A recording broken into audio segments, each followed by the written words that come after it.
Hey guys, it's Iron Gone, and we're playing some World of Tanks here. I'm playing on Corellia, Tier 7 British tank destroyer, and that is the AT-7. It's one of my favorite tanks at the moment, and this is a replay, so I'm just going to be kind of talking my way through it. It's a little bit of a slow start for me. I really didn't think I was going to have much contribution to this game, but it turns out that I ended up being in a perfect position to win the game for us. I am not the best player in the game, so I didn't do as good as what a pro player would do, I think, but I managed to clean up fairly well at the end. So the AT-7, I'm just going to snap the camera off here for a second, is it's a fixed gun, so there's no turret. British tank destroyer, very well armored, but some pretty glaring weak spots at close range. So the weapon fires fast that I've got on here. I believe we've got, 230 penetration, or 230 damage and 226 average penetration on the standard armor piercing ammo. And what that does is it fires really fast, actually. Snap back in here. You'll see me laying down some hurt on some guys. This tank operates best at medium-long range because you can see the reload time here, even though I'm not hitting him here. Just not getting lucky with my shots. You can basically deal massive damage because the gun is fairly accurate, but you're far enough away that they can't pinpoint your weak spots. In a close range fight, not only can they easily flank you, but they could decide to just kind of come out of nowhere, come around a corner, you're face to face with them, and basically what's going to happen in that situation is they're going to shoot for either the hatch on the top. I'll snap the camera out. Very weak, and pretty easy to see. Or there's a couple spots in the front that I could show. Probably if I keep doing videos, I'll show in a later video to show that the armor is not uniformly strong. That main top plate in the center that's slanted is very strong, but I think the machine gun on the right side there is a weak point as well. So you typically don't want to show your left side if you can help it at close range. So here I'm just kind of camping. I'm trying to I was expecting a big push, but I've noticed that the enemy seems to be pushing mostly along the north, along the A9 and 0 corner up there, upper right on the mini-map. We've got a lot of enemies spotted, and in the middle they're pushing up, and they've already managed to kill quite a bit of our team. So I spot this Churchill. He's not paying attention to me. So I actually bothered to aim in my shots and just start hammering him here. And you can see the damage is pretty reliable, especially on a softer target like that that Churchill 7. They're not super well armored. And basically it looks like the only other enemy here is the KV-85. So we push up, and at this point I'm thinking that we've already lost the game. And the reason for that is because our north flank is already crumbled. And in this game mode, we have to defend. They have to attack.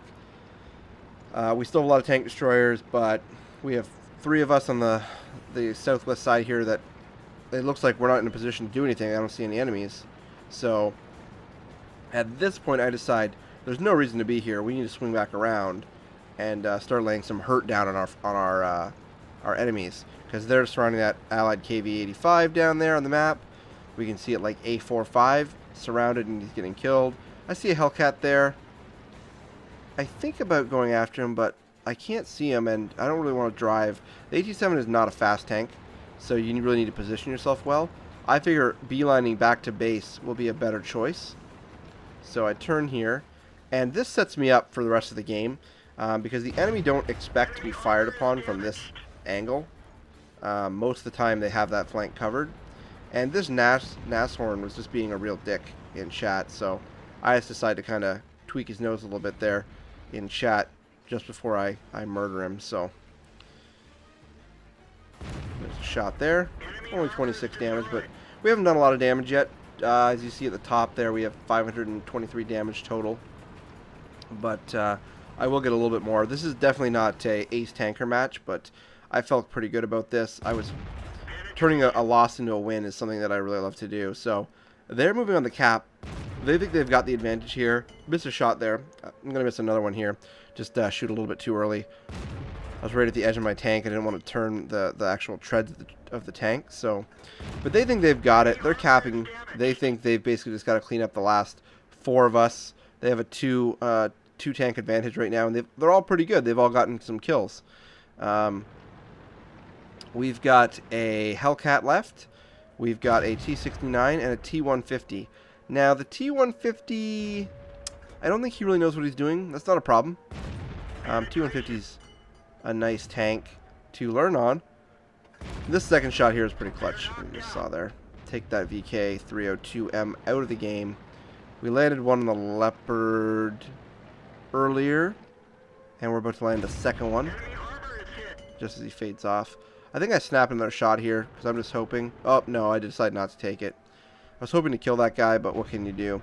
So now it's coming a little bit back our favor. We're looking at a one tank advantage, but the guys they've got left have all been doing pretty well this match, and they're capping, and there's only about 25 seconds left on the cap. So at this point, I'm getting nervous.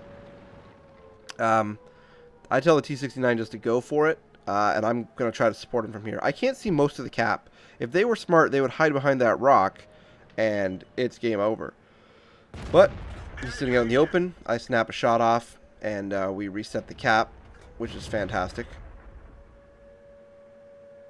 Nashorn decides to keep talking beyond the grave. We kill the one there. That's really going to help. The T-150, I'm not even sure how he dies. I wasn't really paying attention to him in this fight. Let's take a look here. Oh, I'm still zoomed in. Okay. Oh, he's just taking shots from the Jagdpanther. Okay. The J-Panzer, whatever that even stands for. I'm not even sure if that is the Jagdpanther. The German tanks, unfortunately, confused the crap out of me, so that's why I don't play German.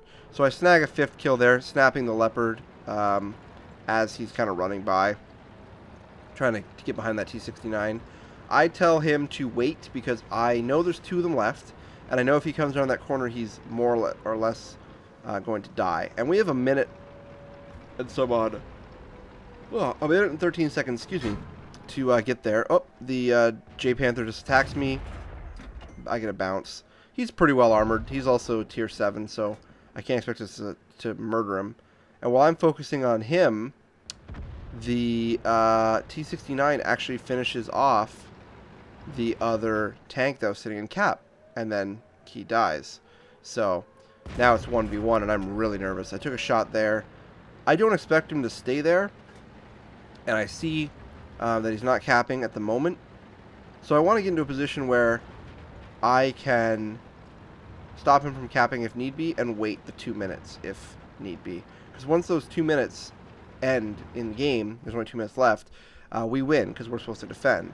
So I see him capping again, and at this point I'm like, alright, I'm going to go, I'm just going to go take him out. But now he's not capping, so what's going on? He obviously just crossed the cap circle. So I need to back up. I think it strikes me about here that he actually isn't capping. And I don't know where he is, but he's probably not where I expect him to be. So I start backing up. My team is yeah, he wants me to go, but I don't know where he is. And just as I start to get behind this rock, he shows up.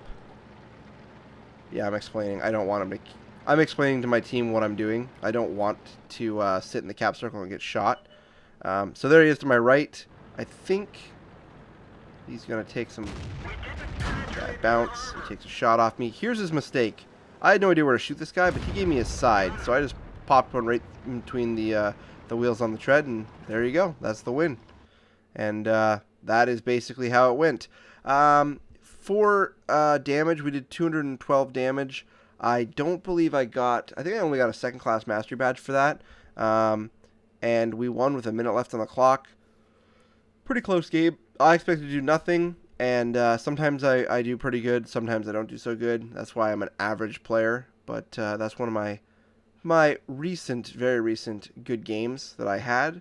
And I hope you guys enjoyed that. And I really enjoy playing World of Tanks. I haven't recorded very much of it, but I really would like to hear if you guys enjoyed watching. And if you did, leave me a comment so I know to show you guys some more of this. I probably will be trying a couple more videos just to show you different tanks I've been playing. And as always, guys, I'm Iron Gon. I'll see you guys in the next video. Take care.